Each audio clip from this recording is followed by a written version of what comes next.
जैसे कि हमने पार्ट 01 में वास्को डी गामा भारत कैसे आया, पार्ट 02 में देखा कि वास्को डी गामा के बाद पुर्तगाल में कौन-कौन से महत्वपूर्ण गवर्नर भारत में आते हैं और भारत में व्यापार ही नहीं यहाँ के सामाजिक जीवन में हस्तक्षेप करते हैं, बहुत सारा धन लूटते हैं, व्यापार के लिए पॉलिसी बनाते हैं, 100 वर्षों तक शासन करते हैं। आज हम पार्ट 03 में देखेंगे कि पुर्तगालियों का कैसे पतन होता है और डचों का कैसे आगमन होता है।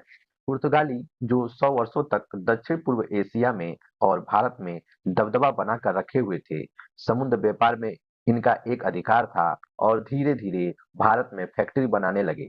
पर इनका कुछ खराब नीतियां थीं, दुर्व्यवहार थे, ऐसे हालात बने जिसके कारण पुर्तगाली कंपनी का पतन का कारण बना, जो इस प्रकार से भारत में पुर्तगालियों के पतन के प्रमुख कारण। पहला कारण इसमें है धार्मिक कट्टरता की नीति। पहला कारण क्या है? धार्मिक कट्टरता की नीति। जैसे कि पुर्तगाली भारत में जब प्रवेश करते हैं तो वो अपने साथ ईसाई धर्म को भी लेकर आते हैं। तो जो अपने ईसाई धर्म को वो बहुत ही ऊपर या ऊंचा मानते थे, इसलिए वो अरबों के साथ दुर्व्यवहार किया। धार्मिक मामलों में 1540 में गोवा के सभी मंदिरों को तोड़ दिया गया। सती प्रथा का विरोध भी इसमें शामिल था। भारतीय भारतीय महिला से शादी भी कारण बना धार्मिक कट्टरता की नीति के अंतर्गत पुर्तगालियों का पतन का। Martin D'Souza Martin Martin D'Souza जो भारत में पुर्तगाली गवर्नर था, तो उसके कार्यकाल में संत जेवियर पादरी भी भारत आया था। पुर्तगाली गवर्नर अधिकारी उधर साइड यानी ब्राज़ील की तरफ चले गए व्यापार करने के लिए, और ज़्यादा उनका ध्यान ब्राज़ील पे चला गया, जिसका ये भी एक महत्वपूर्ण कारण रहा ब्राज़ील की खोज। और मार्टिन डिसूजा जो भारत में पुर्तगाली गवर्नर था, तो उसके कार्यकाल में संत जेवियर पादरी भी भारत आया था। गुप्त रूप से व्यापार। पुर्तगाली गुप्त रूप से व्यापार करते थे। इनमें बड़े-बड़े अधिकारी और जो छोटे-मोटे बड़े अधिकारी अपने हिसाब से वो व्यापार करते थे और पैसा लूटते थे, सरकार के कंपनीज को नहीं देते थे। तो जो ये भी कारण बना 1580 में स्पेन से पुर्तगाल की सेना का मिल जाना।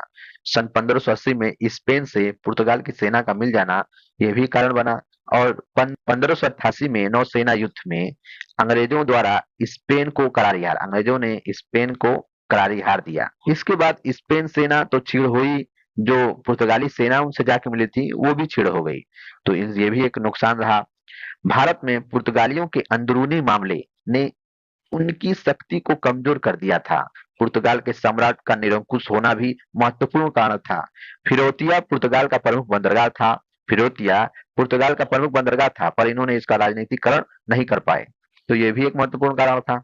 डचों का भारत में आगमन। डच कहाँ से आए थे? तो सबसे पहले ये देखते हैं कि डच कहाँ से आए थे। तो जैसे यूरोपियन कंपनी भारत की तरफ यानी दक्षिण पूर्व एशिया में जो यूरोपियन कंपनी आ रहे थे, तो डच जो आए थे तो किस देश से आए थे? यूरोप के किस देश से आए थे? तो इसको देखने के लिए हमें यूरोपीय कॉन्टिनेंट जाना पड़ेगा। ये जो कॉन्टिनेंट है यूरोप का, ये जो कॉन्टिनेंट है, यहाँ से ये सारे कंपनी भारत की तरफ यानी दक्षिण पूर्व एशिया में आ रहे थे। इसमें एक जगह है जिसका नाम है नीदर और हॉलैंड। नीदरलैंड या हॉलैंड से ये डच कंपनी आई थी। जो नीदरलैंड हॉलैंड है यहाँ पे स्थित है। नीदरलैंड हॉलैंड यहाँ पे ये जो बिंदी बन रहा है, यहाँ पे नीदरलैंड और हॉलैंड देश स्थित है। तो नीदरलैंड को ज्यादा मान्यता मिला हुआ है। तो नीदरलैंड से ये निकल के आते हैं इस साइड में, ठीक। नीदर साइड से केप टाउन से होते हुए ये आते हैं और ये सबसे पहले इंडोनेशिया जाते हैं। डच कहाँ से आए थे? तो डच आए थे नीदरलैंड या हॉलैंड। डच हॉलैंड या नीदरलैंड से आए थे। डच सबसे पहले कहाँ आए थे? मतलब कि ये मैंने बताया जो यूरोपीय कॉन्टिनेंट के नीदरलैंड देश से जब निकलते हैं तो सबसे पहले ये इंडोनेशिया देश में आते हैं। तो डच सबसे पहले कहाँ आए थे? तो डचों का आगमन 1595-96 ईस्वी में कार्नेलियस हाउटमैंट के नेतृत्व में ये अभियान आया। डचों का आगमन 1595-96 ईस्वी में कार्नेलियस हाउटमैंट के नेतृत्व में आया। डच सबसे पहले दक्षिण पूर्व एशिया के इंडोनेशिया देश के सुमात्रा में आए थे। डच सबसे पहले दक्षिण पूर्व एशिया के इंडोनेशिया देश के सुमात्रा में आए थे। सुमात्रा में एक बैंटम जगह था जिसके राजा से संधि किए थे। ये डच आकर सुमात्रा में एक बैंटम जगह था जिसके राजा से क्या किए? संधि किए थे। डचों का भारत में आगमन में डच संसद, ये डच संसद क्या है इसको देखते हैं।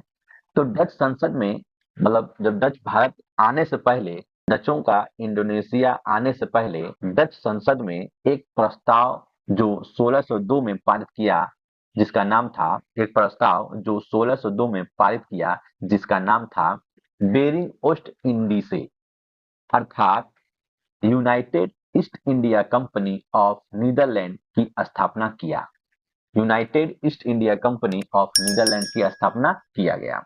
डच संसद के द्वारा ही दक्षिण पूर्व एशिया और भारत के साथ व्यापार करने के लिए 21 वर्षों का अनुमति दिया गया। कितने वर्षों का? 21 वर्षों का अनुमति दिया गया। और साथ ही साथ युद्ध करने को इसमें मतलब जो जो पारित किया गया था उसमें क्या क्या अनुमति दिया गया, तो इसमें क्या क्या अनुमति दिया गया था तो और बताया गया है कि और साथ ही साथ युद्ध करने को, मतलब युद्ध करने को, किलेबंदी करने को, वहां पे किलेबंदी करने को, भूमि प्राप्त करने को, मतलब कि भारत में या दक्षिण पूर्व एशिया, इंडोनेशिया, इस जगह पे भूमि प्राप्त करने को और उनके राज्य में हस्तक्षेप करने को भी अनुमति दे दिया गया कि जाइए आप जो भी करें ये पैसा कमाइए लेके आइए। डच कंपनी का संचालन, अब डच कंपनी जो बन गई थी तो इसका संचालन कौन करेगा?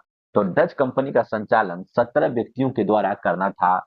इनको भद्रजन भी कहा जाता था, मतलब 70 व्यक्तियों के को भद्रजन के नाम से भी जाना जाता था। 1605 ईस्वी में पुर्तगालियों को पराजित कर अम्बयाना के क्षेत्र पर अपना अधिकार कर लिए और धीरे धीरे मसाला द्वीप पुंज पर भी अधिकार कर लिए। 1605 ईस्वी में पुर्तगालियों को पराजित कर अम्बयाना के क्षेत्र पर अपना अधिकार कर लिए और धीरे धीरे मसाला द्वीपपुंज पर भी अधिकार कर लिए। 1619 ईस्वी में 1619 ईस्वी में जकार्ता के खंडहरों पर बैटबिया नामक नगर की स्थापना की।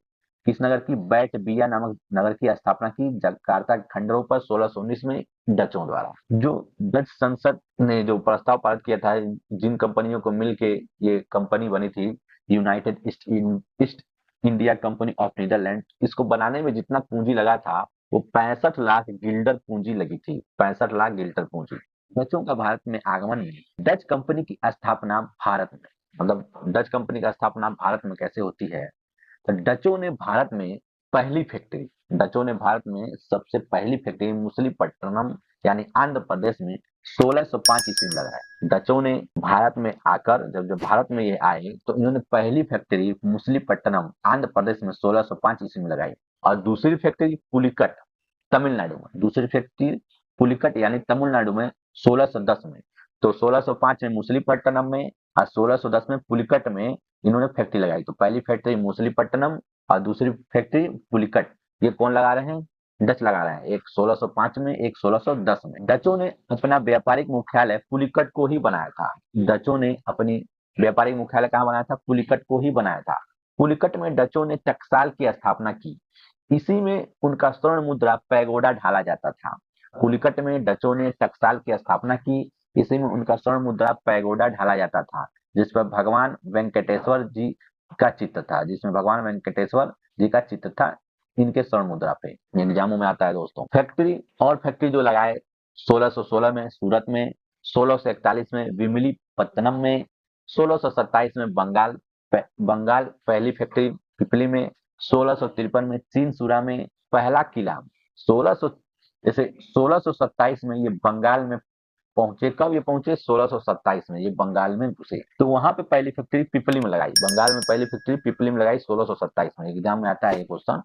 आज 1653 में चिनसुरा में पहला किला गुस्ताबुस फोर्ट किला बनना। 1653 में बंगाल में ही चिनसुरा एक जगह है, वहां पे पहला किला बनाया जिसका नाम था गुस्ताबुस फोर्ट किला। क्या नाम था दोस्तों? गुस्ताबुस फोर्ट किला। ये किसने बनाया? डचों ने बनाया। 1658 में कासिम बाजार, बालासोर, पटना एवं नागापट्टनम में भी इन्होंने क्या किया? फैक्ट्री लगा ली। 1658 में कासिम बाजार, बालासोर, पटना एवं नागापट्टनम में इन्होंने फैक्ट्री स्थापित की। और डचों ने 1660 में गोलकुंडा में और 1663 में सबसे लास्ट में यहाँ किया तो कोचीन में। तो इनका फैक्ट्री लगाने का क्रम ये था कि ये इंडोनेशिया से आते हैं। जब इंडोनेशिया से निकल के इधर साइड से जकार्ता का इधर सर से आते हैं तो इधर तो इनका पहले ऑप्शन नहीं था, क्योंकि इधर ये पूरा पुर्तगालियों ने इधर अपना किला उला जो भी था, इन्हें पुर्तगालियों का इधर पूरा शासन था। लेकिन इधर उतना नहीं था शासन। कोरोमंडल क्षेत्र में, कोरोमंडल क्षेत्र में इतना इनका दबदबा नहीं था पुर्तगालियों का। ठीक, तो सबसे पहले इन्होंने यहाँ पे मछलीपट्टनम में अपना फैक्ट्री लगाते हैं। सबसे पहले कहाँ लगाते हैं? मछलीपट्टनम या मछलीपट्टनम इसको बोलिए। तो 1605 में यहाँ पे लगाते हैं। उसके बाद मतलब इधर साइड, उसके बाद पुलिकट में आ जाते हैं। पुलिकट में, ठीक, पुलिकट में लगाते हैं। इधर साइड में जो भी इनका जो कंपनियां लगा रहे हैं सारे इधर साइड में लगाते हैं। डच कंपनी की स्थापना भारत में तो 1656 में पुर्तगालियों से सिलोन का नियंत्रण छीनकर अपनी सर्वोच्चता सर्वोच्चता स्थापित करते हैं। 1665 में पुर्तगालियों से सिलोन का नियंत्रण छीनकर अपनी सर्वोच्चता स्थापित करते हैं। तो ये सिलोन जो है दोस्तों, ये श्रीलंका, जो श्रीलंका देश है यहाँ पे, इसको ही सिलोन बोलते हैं। ये मसाला व्यापार का ये चौराहा था। तो इस पर अधिकार करते हैं पुर्तगालियों को हराकर 1656 ईस्वी में। उसके बाद 1671 में मालाबार तट पर स्थित पुर्तगाली किला पर कब्जा करते हैं। 1671 में मालाबार तट मतलब इस साइड में, मालाबार तट में स्थित पुर्तगाली किला पर कब्जा कर लिया 1671 में। फिर 1741 में कोल कोलाचेल का युद्ध होता है। 1741 में कोलाचेल का युद्ध होता है, जिसमें त्रवंकोण के राजा मार्तंड वर्मा ने डचों को मालाबार के तट से पूरी तरह से हराकर यहाँ से साफ कर दिया।